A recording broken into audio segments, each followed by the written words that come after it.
we are not working here from theory, where our theories are the weakest part of what we say. What we're working from is the fact of an experience which we need to make sense of. Now, most of these other-oriented experiences, which are hard to keep track of or make sense of, cannot be commanded freely. They're more in the realm of, you're traveling in a foreign country and you contract a terrific fever and you fall into a vision and you have deep awareness and realization about the nature of life. This is not an experience that can ever be repeated. Or you're alone in a wilderness and you confront a flying object in the sky which seems to trigger strange bursts of thought in yourself. This cannot be repeated and triggered on command. So only in the context of the psychedelic experience and the willed decision to act can you enter this arena of repeatedly going to meet the experience of the other. And it is a very, very bizarre enterprise. It is not that if we do it enough times, we will understand it or become comfortable with it, because it is not in its nature to be understood, and it is not in its nature to accommodate itself to us. Rather, it's that we've discovered another dimension, almost in the same way that Europeans discovered another world only 500 years ago. In 1992, we will celebrate the 500th anniversary of Columbus's discovery of America. Now, notice that when Columbus set out from Spain, there was a large body of intelligent opinion which believed that he was sailing over the edge of the world, literally, that he was sailing out of mind. And instead, what lay at the end of that voyage was real estate. Immense amounts of real estate. And we have come to terms with that, and in fact now inhabit what 500 years ago was not even on the maps. It was in the unconscious. Now it is the center of the global economy. In the same way that these European navigators began to have this intimation that the world was a wraparound. That's what it means to say that the world is round. It means you can get back to where you started from by going away continuously. In the same way that the European navigators discovered that the world was a wraparound, I think we are on the brink of discovering that you can start in three-dimensional space and time, move off in a linguistic vehicle, and find your way back to the place you left from. This means that what we call three-dimensional space and what we call the imagination actually have a contiguous and continuous transformation from one into the other. And this is big news. This entirely goes against our Cartesian expectation that thoughts inside, world outside, objects outside, perceptions inside. And this is actually nothing more, this inside-outside thing, than an artifact of European languages. And yet, we take it to be, how God made the world, basically, because we are so embedded in our language that we cannot cognize reality without it. We cannot cognize reality without our language. But then in the psychedelic state, somehow this happens. Somehow syntax is replaced by hypersyntax. Linguistically moderated and modulated perception is replaced by perception in the raw, not coded and sculpted and sifted for culturally validated meaning, but rather just the full hit. Well, this is tremendously disorienting, but it's also tremendously liberating, because that's the full deck. That's when you have full command of the options available within the matrix. If you play the cultural game, it's like playing only with clubs or something, or playing only with the red marked cards. You have to play with a full deck, and that includes this pre-linguistic surround in which we are embedded. Now, why is it so emotionally charged for us? In other words, why can the shamans go into this dimension and heal or divine, see into the future, or in a sense see into the past by discovering who stole whose cow or who's sleeping with who, or all these things that shamans are concerned with? What is this ground of being that we discover by dissolving the cultural machinery of cognition? Well, I think what it is simply reality unpackaged for a historical epoch. In other words, reality uncompromised by the need to be culturally efficacious and useful. And this is precisely what we need to throw light on our culture crisis, because the models that we have used to sanction information that is culturally useful have given us information which is toxic. I mean, we have actually created a toxic relationship between ourselves and nature. We have pursued avenues of questioning, the feedback from which have given us an overpopulated, polluted, ideology-obsessed, unresponsive planet.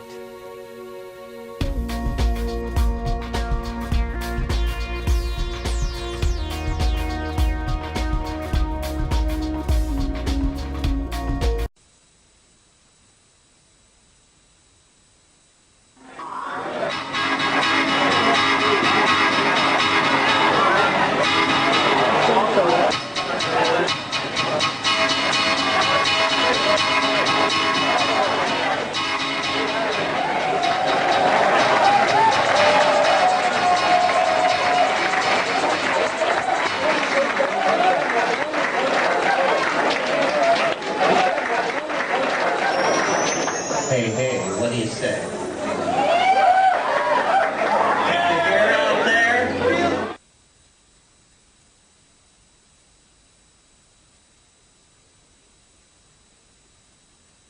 There is a very important part of life which has been ignored by science, and because this is a scientific society we're locked inside of, we've gotten a distorted view of it, and that is there's a quality to reality that everybody can feel, everybody experiences, we all know it, and yet we get no reinforcement for its existence from the models that our culture venerates. And what I want to talk about is what I call novelty, or the appetite for complexity that permeates nature, that is in fact as fundamental a law of nature, if not more fundamental, than the laws of thermodynamics themselves. And this is the idea that nature loves complexity, and wherever it achieves complexity, in a membrane, in the center of a star, in an organism, in a breeding population of animals or plants, wherever it achieves complexity, it seeks to preserve it, and it seeks to use it as a platform for further complexity.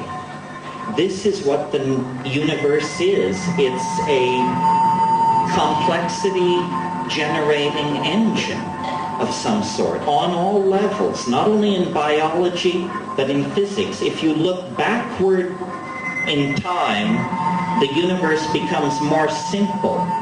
1 million years ago, there was no human civilization. 100 million years ago, there were very few mammals.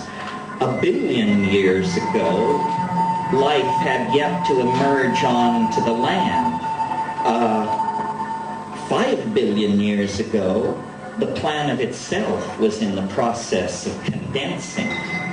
If you go back to the domain of the Big Bang, you find a world, a universe of pure electron plasmas, not even atomic systems, still less molecular systems. All that lies in the future. So in a sense, as the universe ages, as it cools, it complexifies. It becomes more novel. And biology on this planet, since we only know of its presence here and in a Martian meteorite discovered last summer, complexity on this planet finds its concrescence in animal life, still more in ourselves.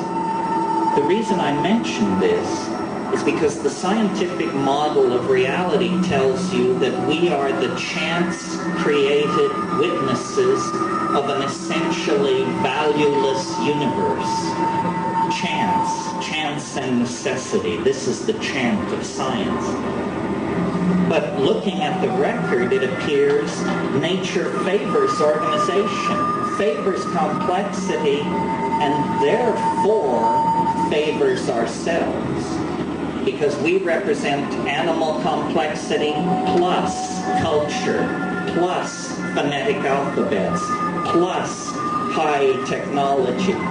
So the universe has put all of its eggs, or at least the processes of evolution on this planet, have placed all their bets in the human world. This raises the stakes, makes the situation far less existential, and makes what we do with our human freedom a matter of great import. It turns out we count. We are more than witnesses. We are more than victims. We are, in fact, co-creators of this universal tendency to complexification. And in the psychedelic experience, we see the culmination of this process, a kind of anticipation of ultimate complexity, where information is holographically embedded and all things become possible. All things are now possible in the human world. Reductionist biologists have said of life itself, it's a kind of iridescence on matter. Other people say mind, conscious mind, is a kind of iridescence on biology. These are all sort of ways to dismiss what we experience as most fascinating and most beautiful. You know, Plato linked the idea of the good, the true, and the beautiful. But it's hard to tell what is good, and it's hard to tell what is true. But it's not hard to tell what is beautiful. So if you follow beauty, I think you can be pretty clear that you're not going to fall too far from the path of righteousness. That's sort of what the psychedelic path is. It's the demand that things be more beautiful, more strange, more astonishing than they've ever been before. As we approach this evening, the world not only becomes more complex, but it moves faster and faster. You know the cliches. More change in the last 25 years than in the previous 100. More change in the last 100 than in the last 1,000. In the last 1,000, 10,000.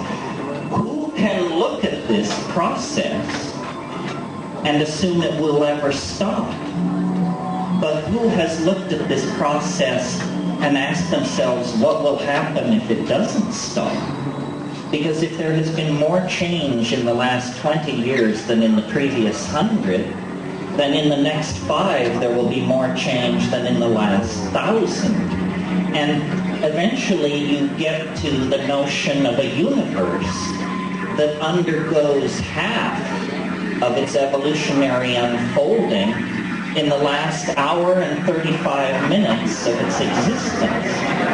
This is, in fact, the kind of universe we are living in. What we have been told is that a process is pushed from behind by causal necessity, like a row of falling dominoes.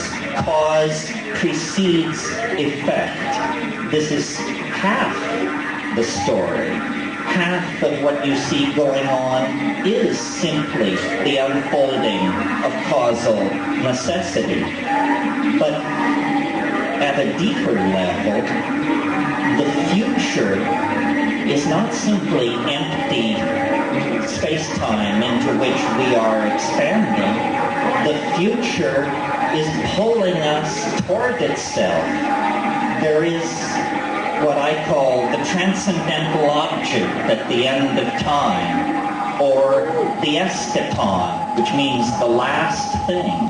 The last thing is like an enormous attractor, which is pulling first biology, and then human history, and then the 20th century and all of our lives embedded in it, pulling us deeper and deeper into a relationship of self-reflection with it. In other words, we are being shaped by something literally unimaginable that lies ahead of us in time, that 3-4 million years ago gently took hold of the African primate line and began to sculpt it and move it along certain developmental pathways, all toward self-reflection of this thing. And now we are cosmic moments away from encountering this thing. This is what the excitement of shamanism worldwide is now. Shamans are people who can see the end in some sense. Not that the end is predetermined. When you look into the future, you don't see something like the past, except that it hasn't happened. When you look into the future, you see a storm of space-time vectors and probability matrices that have not yet undergone the formality of actually occurring. That's the business of the present moment, to collapse that hyperdimensional set of space-time vectors into a here and a now with a causal identity and a vector toward the future. But we are now so close to this transcendental object that has molded the entire destiny of this planet.